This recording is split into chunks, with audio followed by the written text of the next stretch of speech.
Welcome back. I'm Kim Bailey. She's Fulyana Osborne, and this is Inside Exec. Today, we're talking about a topic that I find quite intriguing. It's about people who make a huge impact but are relatively unknown or are completely unknown. And I'll let Fulyana explore that a little bit further. Thanks, Kim. It is intriguing for me as well, but the good news is these people that we never heard of, we're hearing of a lot more now. Thanks for the internet, thanks for social media, we're hearing a lot more. What I'm going to use a couple of examples of ones that were new to me, and shame on me that I should have known before, and my take on it. Did you know the guy who invented the seatbelt in the car and saved many, many lives? Well, apparently the seatbelt, the lap one, has been around for many, many years. But in about 1958, a man called Niels Bohlin, Nilsbohlin, he's actually working at Volvo for many years, and he came up with the 3-point belt, which is the one we use now. And that saved many, obviously, lives. We know about that because initially it wasn't compulsory, and then it became compulsory and around the world. Now, he was super dedicated to safety, and it was his passion for safety that made that happen. Also, the fact that in this example, this got spread to the rest of the car industries. It was shared with other manufacturers. And to me, that's quite powerful, is that we let safety come first, not just business. Until this day, we're using that same belt. And some of us, I'm putting my hand up, didn't know it was Niels Bohlin. So I felt it's important that I share that. And for those who know it, great. For those who don't, it's good. And to say just a thing about when you are in a position where you recognize someone who broke new grounds, and it doesn't have to be as big as the seatbelt. It can be anything from coming up with a new idea at work. It could be about changing a part of a process that made a big difference. So we should communicate, celebrate, and learn from that. Where we fall down in organisations is that those little changes, the little improvements that do significantly impact time, money, resources, human resources in a lot of cases, that we take them on board and we accept them, and then 6 months later the fact that we did it a different way is completely forgotten because this new process is so more streamlined, improved, gets better results, whatever it is. Because it's a little change, it might just be a change in a form. For a lot of organisations, still use forms.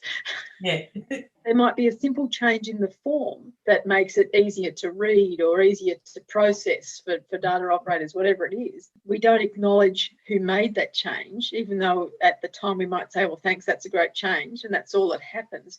But there's no historical recognition. Mm-hmm. There's no roll call of changes. With a quality management system, obviously you see all of the revisions of something, but it doesn't say who did it, and it doesn't necessarily measure the impact of that change, only that the change was made on that date and this was the change. So it's interesting to look back, just to take a snapshot of an organisation. One time when you've got the team together and you're looking at how you're doing things, is to say, well, let's just have a look back at how this process was done 10 years ago. Mm. Because in doing that, you're not just looking at how it was done, but who did it and what changes did they make, what were the developments? Because out of that, looking back at that process, something might well trigger for today that you need to go back to, that you need to change again, that hasn't been implemented. No change was suggested that wasn't implemented for whatever reason. And so that process of review gives you an opportunity to acknowledge the changes again and to remind everyone in your team that change is a good thing. We can embrace change. We can make changes happen, little ones as well as big ones, and that suggesting change is not a bad thing, because that's the other part of it, is that if you're in a process that has worked well for a long time, and you're not in an organisation that reviews processes necessarily. And this is something that's been brought to my mind in the past week, because I am involved with an organisation that doesn't look at their processes unless they absolutely have to. And new people have come into the organisation and they don't know the processes. And so they're looking at them to learn them, and they're questioning them. And that then meant that the others in the organisation that have been around for a while have started to say, well, maybe we should look at them. Just hasn't been a priority, haven't felt the need to, but now we do need to. And even in doing that, they're not acknowledging the person who suggested it. They're acknowledging that the process needs something. Yes. We still have to go back to acknowledging that it's people that will drive the process and people that need to review the process. So it's all about coming back to the people and acknowledging them. Yeah. I also want to share another example, which is tie up with a lot of things that Kim, you just said about building on initial idea. There is another person called Philo, Philo, Farnsworth, Farnsworth. In 1927, he managed to transmit an image in a straight line through the air. And he had, if you like, this was very exciting. Even the picture was blurry. So he was able to, that was the very first time anybody ever done anything like that. And it was blurry. And he called it image dissector because it was blurry. Anyway, when you look back, he in fact invented the television. So that was the beginning. That was the first time ever.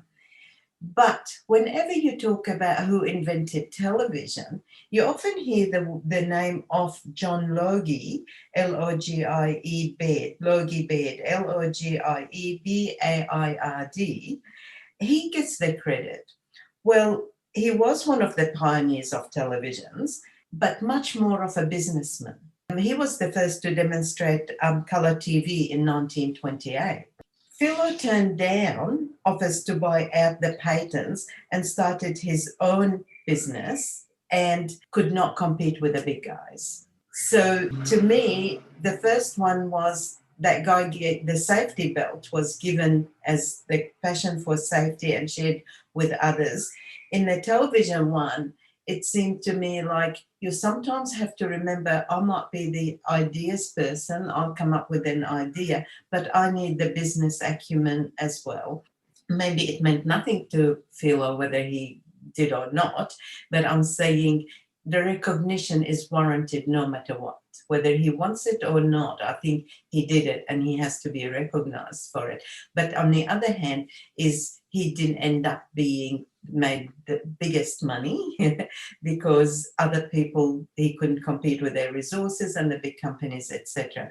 So keep in mind that you can combine your strength of maybe innovating in this case to implementing in another, to turning it into a success story, to make it into a money-making opportunity if appropriate. I think in terms of a team, that's very important to remember that you're going to have, and you should have in your teams, people who are the starters, the ideas people, who'll come into a meeting and say, we should do it this way.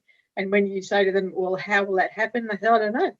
Don't know how it happened, but that's how it should be done. That's not a bad thing. Yeah. And in the process of making a big impact, if you implement whatever that idea was, you actually work through and find out how you can do it and implement it.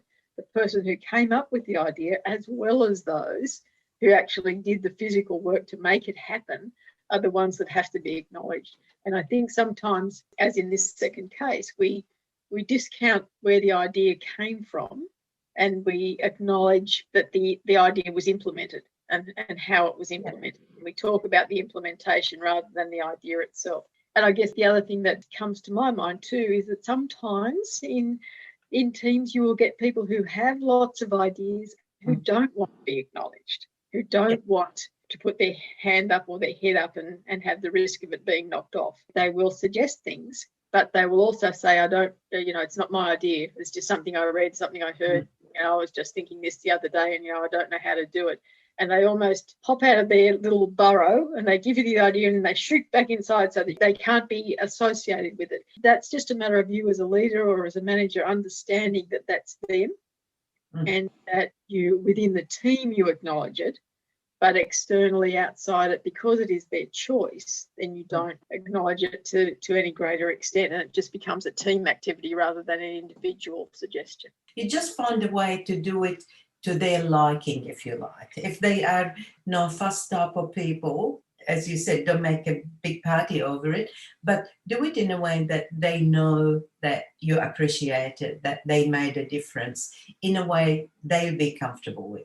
Because that then means that they will be happy to continue to suggest things, because that's what you want from those people. Whoever gives you an idea, it's an idea that has occurred to them for a reason. They don't just pull ideas out of the air and think, oh, I'll disrupt the meeting by suggesting this. That's just what happens in a good team. So let's acknowledge, first of all, that the idea has come from somewhere. And perhaps the first thing to explore with those people who don't know how to implement an idea is to say, well, why? What brought you to this suggestion? Why do you think this needs to be done? What will the outcome be for us as a team? Not longer term, not bigger picture, but in terms of making that happen, where will we see the change, the improvement, the better process, whatever it is, so that everyone starts to think along that same line, because we all think differently and we all think, ideas occur to us differently. So what for me might look like a good idea about getting breakfast ready the night before because it softens up the muesli, whatever it is, tip for the day. If I just go out into the kitchen and I say, I'm just going to get breakfast ready, well, the rest of the people in the household will look at me like I'm from Mars, because they're not thinking the same way I am. They don't understand the process that I'm going to go through and the benefit that I will get at the end of it. So I have to say, I have to just be a bit broader in the, I'm making breakfast now because by the morning it will have softened up to the point where it will be really the way you want it, and better than if I did it in the morning, and that's why I'm doing it. And so you leave them with that idea and the process that you're going to go through. So it's feature, benefit, meaning, this is the feature, this is the benefit for me, and that means that it's going to be a better breakfast. And let others use their own thought processes to see whether that works for them or whether something else might work for them. So it might mean, in that simple process, it might mean that rather than make it the night before, they decide that they will get up an hour earlier, or they'll make their breakfast before they do something else in the morning, rather than just get up and do other things and then go and make the breakfast. So it opens up opportunities for any process for people. If you talk about how you're thinking about the process and the change you're going to make or you would like to make in a process, then it opens up the thinking for others to throw in their thoughts with their thought processes, so that you can refine it to get the best outcome possible. It's the basis of how we look at quality systems, is that we all talk about how we do the process, and we look at and fine-tune that into getting the best process that anyone can follow, regardless of what they know about the process. I think if you want to know more about those people that done fantastic things well before our time, just Google it and then share the bits that appeal to you, share the bits that it meant something to you, or you had something out of it and what you got out of it. We're always happy to hear from you. So that is how we think about people making a huge impact but are relatively unknown in terms of the world at large, as well as our own teams. For now, I'm Kim Bailey. She's Fulyana Osborne, and this is Inside Exec.